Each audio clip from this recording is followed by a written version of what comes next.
নমস্কাৰ বাবুল টিপছ আছাম চেনেলটিলৈ আপোনালোকক সকলোকে স্বাগতম জনাইছোঁ।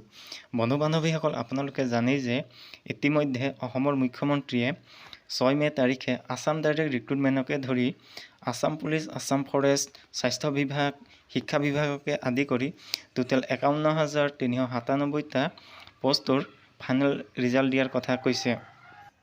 আপোনালোকৰ নিযুক্তি পত্ৰসমূহ 10 মে তাৰিখৰ পৰা 20 মে তাৰিখৰ ভিতৰত গুৱাহাটীৰ খানাপাৰা বা সৰু সজাই ষ্টেডিয়ামত বিতৰণ কৰাৰ কথা কৈছে। বন্ধু বান্ধৱীসকল, এইখিনিতে জনাই দিওঁ যে ইয়াৰ লগতে 1 লাখ পদ পূৰণৰ বাবে জুন মাহৰ ভিতৰত নতুনকৈ 6,000 পদ মুকলি কৰাৰ কথা কৈছে। বন্ধু বান্ধৱীসকল, আপোনালোকে কোনে নতুন পদৰ বাবে অপেক্ষা কৰি আছে বা 6 তাৰিখলৈ কোনে অপেক্ষা কৰি আছে কমেণ্ট কৰিবলৈ নাপাহৰিব।